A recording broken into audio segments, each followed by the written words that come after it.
es posible que lo que yo planteé ayude en eso. En marzo del año 2020 se declara el estado de emergencia en Colombia, dada la aparición de algunos brotes de COVID-19. Así se lee en diferentes portales. En particular en uno de ellos, abro comillas, se dice: con la resolución 385 del 12 de marzo del 2020, expedida por el Ministerio de Salud y Protección Social, teniendo en cuenta que el COVID-19 tiene un comportamiento similar a los coronavirus del síndrome respiratorio de Oriente Medio, MERS, y el síndrome respiratorio agudo grave, SARS, y que a la fecha no existe un medicamento, tratamiento o vacuna para hacer frente al virus, que con el que estamos hablando del 2020, y que la OMS declaró el 11 de marzo de los corrientes que el brote de COVID-19 es una pandemia. Dicho ministerio, el de Salud colombiano, declaró la emergencia sanitaria por causa de COVID-19 y estableció las medidas para hacer frente al virus. Asimismo, la Presidencia de la República, a través del decreto 417 del 17 de marzo del 2020, declaró estado de emergencia económica, social y ecológica en todo el territorio nacional. Hasta allí lo que dice el portal. Como se aprecia, un proceso sociohistórico relativo al fenómeno tensional salud-enfermedad se normatizó con lo que parece una especie de acta de nacimiento del COVID-19, pero que reconocemos no es o no era más que la formalización técnico-administrativa para, dirán algunos, orientar, controlar, dirán otros, o cuidar la vida humana, argumentarán unos más. Esto, igualmente, como proceso de COVID-19, tuvo lo que podríamos denominar su partida de defunción cuando el 30 de junio del año 2022 se declaró la finalización de la emergencia sanitaria en Colombia. Durante este periodo de tiempo en que vivimos la pandemia, fueron surgiendo maneras particulares de relación. Interrelación que empezó a ser mediada por normas tales como aislamiento social obligatorio, uso de tapabocas y mascarillas, salida de los hogares en horarios establecidos y por franjas diarias, restricción de la circulación mediante los últimos dígitos de la cédula de ciudadanía y, desde la perspectiva de género binaria, días para la salida de hombres o de mujeres. Igualmente, empezamos a vivir el uso de plataformas digitales para el desarrollo de actividades tanto laborales como académicas. Bueno, y en general de todos los aspectos de la vida cotidiana. Para el caso de la educación, esta asumió la denominación de educación virtual, aspecto sobre el cual se ha discutido, pues en un análisis más minucioso, lo que se vivió dista mucho de las características propias de este tipo de educación, llamada educación virtual. Por lo que se plantea es que lo que se implementó fue un proceso de educación muy básico, mediado por la computadora. Sin entrar en la discusión, bueno, ese es el objeto de la presente ponencia, asumiremos que la educación virtual permeó los sistemas educativos y dentro de ellos el universitario. En este espacio de educación aparecieron las plataformas y software que apoyaron el proceso de interacción estudiante-docente, por lo que se ve volviendo común escuchar términos como nos conectamos a la clase, nos vemos en el aula virtual, los espero en la plataforma, nos encontramos a través de Zoom o de Meet, les envío el link respectivo. Y así, unos lenguajes que permitieron crear acciones de contingencia para hacernos sentir que aún seguíamos haciendo aquello que se supone nuestros roles nos determinaban. Existe ya reflexión tematizada, escrita y publicada sobre experiencias de educación durante la época de la pandemia. también sobre maneras como se realizaron las prácticas profesionales obligatorias para los estudiantes en los últimos años universitarios, prácticas virtuales, o las estrategias a través de las cuales se realizaron pasantías virtuales internacionales doctorales. Para con ello, suplir el requisito necesario dentro de los procesos de candidatura doctoral, o sea, una pasantía virtual. Pero poco o casi nada se ha escrito respecto de las maneras como realizamos procesos de investigación durante este periodo. Pareciera que no hubiera habido investigación durante el periodo de la pandemia, o pareciera que hubiera seguido la normalidad prepandémica. ¿Qué ocurrió durante este periodo? ¿De qué maneras investigamos durante este acontecimiento? ¿Cómo realizamos eso que realizamos y que denominamos investigación? Como hay poco escrito sobre ello, en esa perspectiva, la presente ponencia desea avanzar. Por eso, una idea: superando la metodología, construyendo el método. Kant, en un texto clásico, un poco antiguo, de 1784, publicado en diferentes versiones, tiene un texto que se denomina Respuesta a la pregunta ¿qué es la ilustración?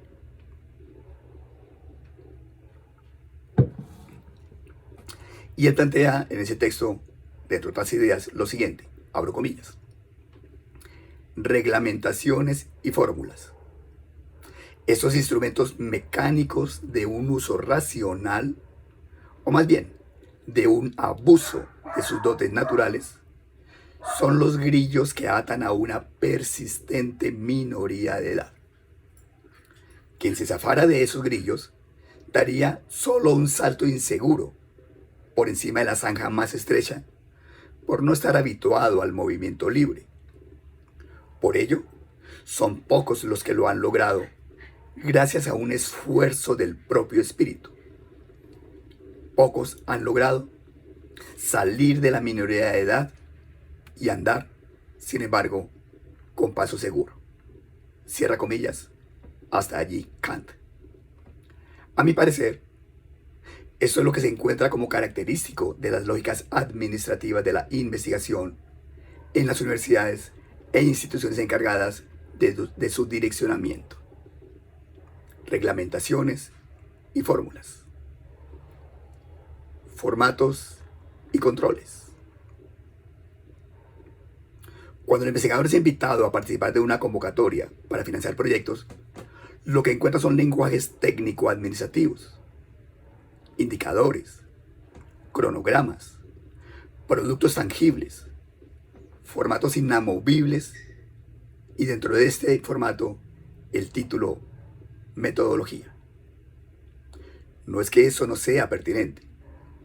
La cuestión es el exceso, cómo se restringe y constriñe al investigador para que solamente se mueva en base a él y sobre eso se asuma que la metodología tiene que ver con una lógica administrativa de seguir procesos. En las asignaturas o cursos de actualización que se nos ofrece con esa denominación de metodología, la mayoría de las veces todo se reduce a lo operativo. Se muestra una manera universal e ideal para realizar investigación. De tal forma, la receta se debe aplicar. Esta prótesis intelectual llamada metodología puede ser de utilidad cuando inicia el investigador dentro de un proceso de producción de conocimiento. Pero, si se tiene cierto manejo de ese instrumental, como ocurre con la mayoría de los que formamos parte de esta red, alguna experticia, o si tenemos alguna experticia desde el desarrollo de proyectos previos, tal noción de la metodología resulta ser una incomodidad, un grillo que nos impide avanzar con autonomía en nuestra andadura investigativa.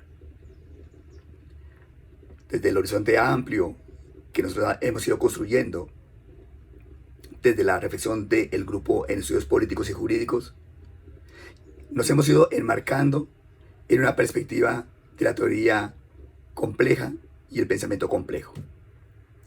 Y desde allí hemos ido adquiriendo claridad y posicionándonos respecto de lo que es fundamental en un proceso de investigación. Ese elemento fundamental en un proceso de investigación no es la metodología. Es, así lo hemos ido tematizando nosotros, el despliegue del pensar. Ya en el año 2011, desde nuestro grupo de investigación, escribimos un artículo titulado El método, una experiencia de investigación sobre emergencia de sujetos políticos en jóvenes universitarios.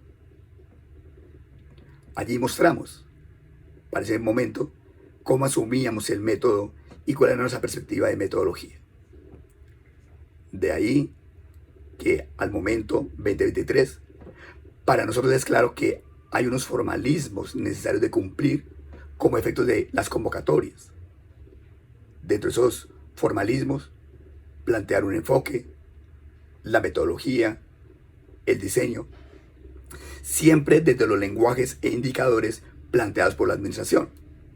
Porque de una forma estratégica uno no se puede quedar por fuera tratando de utilizar lenguajes que no caben dentro de las lógicas administrativas, a menos de que quiera uno quedarse sin financiación o sin la posibilidad de concursar para eventualmente tener acceso a esos fondos. Tales indicadores son evidencias solamente para que otros, ubicados en los roles de pares académicos, reconozcan que hay una cierta experticia investigativa. Estos formatos permiten que el par académico reconozca que tenemos ciertas claridades, que tenemos un camino andado sobre la investigación y sobre las maneras como se debe realizar un proceso de investigación. Sin embargo, debemos tener en cuenta que lo que resulta de un trayecto, lo que resulta es un trayecto investigativo y no el desarrollo a pie puntillas de un proyecto. Allí la diferencia entre el trayecto y el proyecto. Incluso el proyecto de investigación es parte del trayecto investigativo. Y tanto el trayecto como el proyecto son en últimas la expresión de la andadura propia del investigador. Es decir, es la concreción de su método. En el año 2017 escribimos otro artículo en formato de entrevista que le hicimos a un psicólogo llamado González Rey y lo titulamos Pensar el método en los procesos de investigación en subjetividad, donde centramos la mirada de forma más específica para pensar cómo indagar la subjetividad, que como planteaba Gloria Clemencia, es un tema que en particular he venido desarrollando desde el año 2012. No es el objeto de esta sesión, por lo tanto, simplemente lo dejo como punto de referencia por si alguien quiere ir y leer. Por lo tanto, el método es la manera particular a través de la cual se da cuenta de aquello que se ha realizado como, subrayo, resultado de la concreción de un ideal. Ideal en cuanto a ideas que uno se propone a indagar y por lo tanto ideas plausibles, cuyo aspecto central ha sido la pregunta de conocimiento y los objetivos que de ella se derivan. Ya es claro para la mayoría de nosotros que lo central en un proyecto de investigación es la pregunta, pero que no es cualquier tipo de pregunta, sino que es una pregunta de conocimiento, porque hablamos en términos de la investigación. Y que esa pregunta de conocimiento tiene entonces tiene el sentido de ayudar en la apropiación de la investigación a formular en términos de objetivos de conocimiento. Es entendible entonces que tal desdoblamiento del trayecto investigativo se presenta a la manera de una operacionalización, expresado en maneras específicas. Es decir, no estamos negando la metodología, pero la metodología como derivación del método que desarrollamos nosotros y que tenemos que tematizar, como yo aquí lo planteo, a la manera de lo que uno podría denominar una operacionalización. En nuestro caso, generalmente lo hacemos en términos de la periodicidad del tiempo, planteándolo como fases, etapas, momentos, pero que son nuestra creación. No hay una fase universal, ni son las mismas fases en nuestros distintos proyectos. Por ello, las denominaciones de cada uno de los proyectos varían según el mismo proyecto, según de aquello de lo cual estemos dando cuenta. Así, habíamos hablado de un proyecto de investigación con jóvenes, pero veamos aquí en el 2012 un artículo también que publicamos con el título La autobiografía como opción investigativa para indagar la subjetividad política. Ahí mostramos una manera específica, cómo desarrollamos esa andadura para captar la autobiografía que nos permita recoger la subjetividad política, y mostramos esa procesualidad. Esa variación en las formas de presentar los proyectos varía, dado que más que un proyecto de investigación, ya lo he planteado, lo que realizamos es un proceso investigativo. Por ello, no aplicamos nunca metodologías, sino que desplegamos procesos de pensamiento. ¿Para qué? Para comprender, interpretar, producir conocimiento y con pretensiones de transformación de realidades específicas sobre las que estamos centrando la mirada según ese proyecto particular. Un ejemplo de ello lo encontramos en un artículo que publicamos en el 2014 titulado Subjetividad Política Femenina en el contexto del conflicto armado colombiano, aproximaciones a su abordaje desde el método. El fenómeno concreto que indagamos allí es el conflicto armado, centrado en un grupo de mujeres, en una de sus particularidades, la subjetividad política en perspectiva feminista, por eso subjetividad política femenina. Un segundo ejemplo más cercano, año 2023, un capítulo del libro titulado El método en la investigación sobre la verdad, que es un trabajo que acabamos de terminar para apoyar el trabajo de la Comisión de la Verdad y ver cómo se expresan narrativas de verdad en un territorio particular, como es el del departamento de Risaralda, donde yo vivo y donde está la universidad en la que trabajo. En síntesis de lo dicho hasta el momento, podemos decir cómo en todo proceso de investigación es fundamental ahondar en la pregunta, problema, y eso implica hacer un camino, construir un itinerario, es decir, hacer el método. Y este se caracteriza, en términos de esta síntesis que estoy planteando, en 6 grandes ideas. Primero, el método es uno de los aspectos originales en los procesos investigativos, pues da cuenta de la manera específica como el investigador asumió el problema teórico. Mire que no es una cuestión práctica, es una cuestión teórica, conceptual. Segundo, es el camino que ha andado el investigador y que por lo tanto, como es su propia andadura, debe mostrar, decirle a otros cómo hizo lo que hizo. No para que lo sigan a la manera de un maestro que lleva discípulos, sino para mostrar una manera, su manera, y que el otro, en el despliegue de su pensamiento, vea si algo de esa experiencia le puede servir, lo retome para hacer su propio camino. Tercero, por tanto, el método no es una acción instrumental, aunque la complementa. El método es proceso de pensamiento, acción de pensar. Cuarto, sin embargo, cuando lo desdoblamos en términos de la metodología, nos muestra el ordenamiento, subrayo ordenamiento lógico, que desde la racionalidad particular del investigador hacemos como ordenamiento del caos y la complejidad propia del mundo real, del cual el investigador está dando cuenta en una de sus particularidades, que es la propia de su proyecto.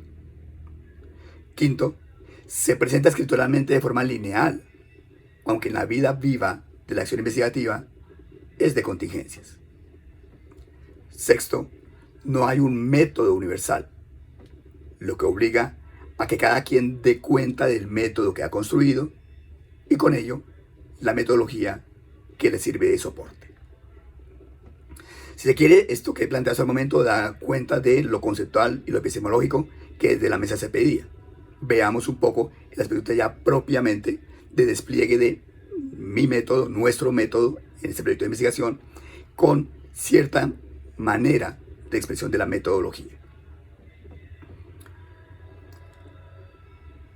Durante el proceso investigativo, uno tiende a creer que empieza la investigación cuando formula el proyecto, pero uno está generalmente formando parte de un grupo de investigación. Nuestros proyectos, al menos, siempre son de un grupo de investigación que, para el caso del grupo de estudios políticos y jurídicos, tiene ya una permanencia y una vida de 10 años. Por lo tanto, allí hay un acumulado. Durante ese proceso investigativo y un año antes de la elaboración del proyecto y por tanto del instrumental, habíamos creado un espacio de reflexión que aún mantenemos, que denominamos Seminario Permanente de Investigación. En ese seminario nos reunimos cada 8 o 15 días los diferentes integrantes del grupo y discutimos temas, textos que nos permitan profundizar y conocer más del problema y del tema que estamos construyendo y que nos permite igualmente demarcar el marco de referencia conceptual y por lo tanto demarcar nuestras reflexiones que van a permitir armar el marco teórico, lo que sería el diseño de la investigación, hasta llegar al momento del análisis de la información. Esta demarcación entonces permite que para el proyecto particular, recuerden que es el de subjetividad juvenil en el contexto de la pandemia, del cual se deriva un aspecto que es de la subjetividad política, hubo la necesidad de plantearnos ¿y cómo vamos a hacer esa recolección de la información? Sobre la base ya de un posible problema. Digo esto porque aquí se cruza el aspecto educativo con el aspecto investigativo. En el año 2020, ya lo decíamos, empezó la pandemia. En el 2021 continuábamos con ella. No habíamos nosotros avanzado como grupo en un proyecto de investigación y empecé porque fue una acción individual, muy de iniciativa propia, a pensar que desde lo que estaba haciendo en el aula de clase podía ir recogiendo información que luego se tematizara en términos de un problema. Pero aún no estaba el problema, lo que quiere decir que no es lineal. Veía yo que había un grupo, una situación coyuntural, que podía, como ocurrió al momento de desaparecer, que fue de la pandemia, y que como momento excepcional podría permitir recoger la información. ¿Cómo hacerlo? Yo doy un seminario a primer semestre desde el Departamento de Humanidades, seminario que se llama Humanidades 1, que se da para todos los estudiantes de las diferentes facultades. El grupo constituido es entonces un grupo de 30 estudiantes, quienes ven ese seminario, y organicé para ese 2021 un temario que me permitiera, a la vez que desarrollaba la clase, por así llamarlo, a través de 4 grandes unidades, recogía información que me permitiría luego tematizarla para indagar la subjetividad. Es claro que la subjetividad no se puede indagar si no logramos narrativas de quienes interactúan con nosotros. Por eso había una unidad dentro del programa académico que se denominaba las humanidades en el contexto de la pandemia. Allí entonces empecé a decirme, puedo llegar a formularle a los estudiantes una pregunta que empecé a denominarle pregunta orientadora. A través de esa pregunta orientadora, el estudiante se pensará en ese contexto. Y por eso, esa primera pregunta orientadora es, ¿cómo ha sido su vivencia de confinamiento en casa? Esto lo obligaba a pensar a pensarse. Una siguiente unidad tenía que ver con el tema del cuerpo y también entonces hubo una pregunta alrededor de ello o un par de preguntas alrededor de ellos. Por ejemplo, allí la pregunta es: ¿cómo ha vivido su cuerpo durante el confinamiento y la pandemia derivada del COVID-19? Otra pregunta: ¿qué hacía antes con su cuerpo que no puede hacer ahora? Y una tercera pregunta en esa unidad: ¿cómo siente y consiente su cuerpo durante el confinamiento? ¿Ese periodo le ha permitido pensar sobre su cuerpo? Otra unidad era la unidad sobre política. Por eso allí las preguntas fueron de este orden: ¿cómo ha vivido la política o sus consecuencias durante el confinamiento y la pandemia derivada del COVID-19? ¿Cómo ha participado políticamente durante el confinamiento, en particular durante la última semana del paro nacional, que ya lo estábamos viviendo? ¿Cómo ha participado o vivido, o qué ha visto y qué opina del paro nacional y las movilizaciones sociales realizadas durante estos últimos 10 días? Otro aspecto era el de la vida cotidiana y la intimidad. Por eso preguntas como: describa cómo es su lugar de casa, apartamento o finca donde está usted viviendo la pandemia. No necesariamente que sea su hogar como lugar de vivienda, sino donde le correspondió, como diríamos, donde lo cogió la pandemia. Describa quién es usted, cuáles son sus características distintivas, que ya lo llevaba como últimas preguntas, porque era hacia el final del semestre, a pensar más tranquilamente sobre sí. ¿Qué ha significado para usted pensarse a sí mismo? ¿De qué le ha servido? ¿Para qué le ha servido ese proceso de reflexión de estas 16 semanas de clase que corresponden a un semestre? De esta forma entonces se daba la clase tematizada teóricamente y se dejaba al estudiante, recordemos que estamos en modalidad virtual, en la plataforma de Meet, la pregunta para que esta semana la fuera pensando, la escribiera y la subiera a la plataforma hasta el día antes de la clase siguiente. De tal forma que cada semana hubo una idea generadora, 8 días para pensar, escribir, subirlo, para un total entonces de, aunque el semestre tiene 16 semanas, 14 ideas orientadoras. Eso quiere decir entonces que un estudiante elaboraba un cuadernillo, por así llamarlo, de 14 hojas, porque era claro que cada una de las ideas orientadoras tenía que ser escrita, como tenía que enviarla por internet, a través de formato Word, en una cuartilla. Y una cuartilla que se estandarizó con un número de palabras igual para todos, solo por ayudar al esfuerzo tanto de sintetizar o de ayudar a desarrollar la escritura según fuera el caso. Este ejercicio permitió entonces que los estudiantes escribieran sobre eso que se les solicitaba y que a partir de eso entonces tengamos narrativas que podríamos plantear. Por ejemplo, voy a simplemente al azar a colocar una y a leer solamente un apartado. ¿Qué hacía antes con su cuerpo que no puede hacer ahora? Dice un estudiante: mi cuerpo en el transcurso de los años tuvo varios cambios físicos, emocionales entre otros. No obstante, si hablamos en el último año, un cambio que yo, desde mi perspectiva, noto fue la pérdida de resistencia muscular. ¿Qué quiere decir esto? Antes podía recorrer cierta distancia. Me falta ahora resistencia física. Ahora tengo agotamiento físico. Pero ahora esa resistencia se perdió en lo absoluto. Mi cuerpo se cansa con distancias cortas, llegando a ser algo molesto por el hecho de que acostumbré mal mi cuerpo en el último año. Otro cambio que he notado, pero a largo plazo, fue la coordinación. Cuando era pequeño, mi cuerpo era muy coordinado, ya que en esa época estaba inscrito en cursos de danzas que me permitían coordinar desde las partes de mi cuerpo, siendo algo sensacional en dicha época. Pero, al pasar el tiempo, dejé la afición a las danzas a un lado, ocurriendo que en la actualidad mi coordinación está deteriorable, siendo un factor negativo a la hora de practicar movimientos o bailes que requieren de una densa destreza de concentración y coordinación. Pero no todo es malo.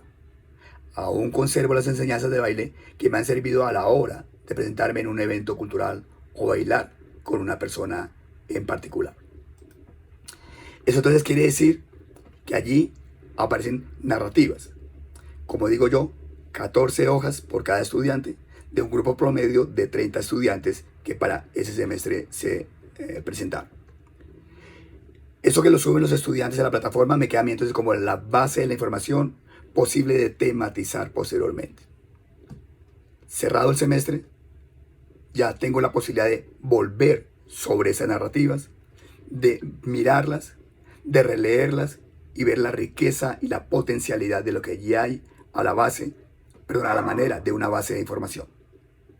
Y es cuando pensamos como grupo y que formalicemos esa información que hay allí en términos de un proyecto de investigación.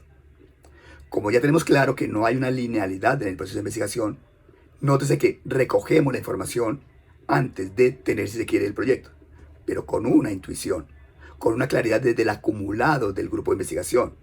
No es que lo hagamos por hacerlo, es que creemos que allí la subjetividad se hace presente y que podemos indagar el sujeto político o la subjetividad política. Esta experiencia creo que ha sido interesante porque permite reconocer entonces cómo uno crea alternativas y las recrea según los elementos circunstanciales para hacerse presente desde ellos y poder llegar a pensar alternativas como las que al día de hoy estamos colocando aquí a consideración. Creo que por cuestiones de tiempo podemos dejar acá y ampliar y complementar en términos de las preguntas y comentarios que pueda llegar a haber, a menos de que los coordinadores me digan con qué tiempo cuento y seguir conversando.